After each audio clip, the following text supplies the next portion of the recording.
શ્રીમંત મહારાજા સર સયાજીરાવ ગાયકવાડ ત્રીજાની જન્મજયંતિ નિમિત્તે આજે વડોદરા મહાનગરપાલિકા દ્વારા કાલા ઘોડા સ્થિત તેઓની પ્રતિમાને માનભેર પુષ્પાંજલિ અર્પણ કરવાનો કાર્યક્રમ યોજવામાં આવ્યો હતો।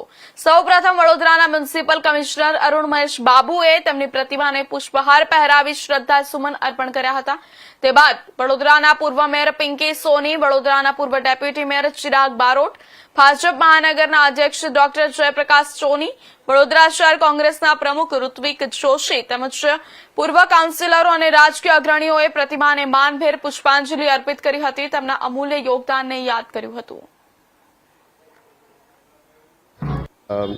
વડોદરાના નાગરિકોને મારા શુભ દિન અને શુભચિંતાઓ સાથે અમે આજે કાલાઘોડા સર્કલ ઉપર જે ગૌરવની દિવસ છે આપણા માટે શ્રી સયાજી ગાયકવાડની જન્મદિવસને અમે અહીંયા તમામ ભેગા થયા છે।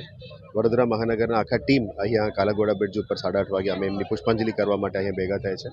વડોદરાની જ્યારે વાત કરીએ તો વડોદરામાં સર સયાજી ગાયકવાડ સવાઈનું અમે કોઈ કલ્પના જ ના કરી શકીએ, કારણ કે આખું સિટીની પ્લાનિંગ, સિટીની ફ્યુચર વિઝન, સિટીની એક્ઝિક્યુશન તમામ વડોદરાની નાગરિકો માટે સર સયાજી ગાયકવાડે જ કરી હતી।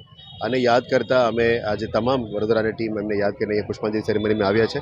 આજે તમામ વડોદરાવાસીઓની એમની જન્મદિવસના નિમિત્તે હું તમામને ખૂબ ખૂબ શુભકામનાઓ પાઠવું છું। અને આ ક્ષણોને અમે વારંવાર યાદ કરવું જોઈએ। એમની વિઝન અને એમની વિરાસત આપણે સિટી માટે જ આપ્યા છે, એને પ્રોટેક્ટ કરવા માટે અને આવનારા દિવસોમાં ફ્યુચરિસ્ટિક પ્લાનિંગ પણ આ વિરાસતને પ્રોટેક્ટ કરીને ફ્યુચરિસ્ટિક ડેવલપમેન્ટ કરવા માટે અમે ઈચ્છીએ છીએ। Thank you. આજે મહારાજા સયાજીરાવ ત્રીજાની જન્મજયંતિ છે। વડોદરા શહેર સાંસ્કૃતિક નગરી, કલા નગરી, શિક્ષણની નગરી, આધ્યાત્મિક નગરી તરીકે જે ઓળખાય છે, એમાં મહારાજા સયાજીરાવનું અમૂલ્ય યોગદાન છે। મહારાજા સયાજીરાવ દીર્ઘદ્રષ્ટા હતા। એમને અનેક ક્ષેત્રોમાં વડોદરાને અનેક ભેટો આપી છે।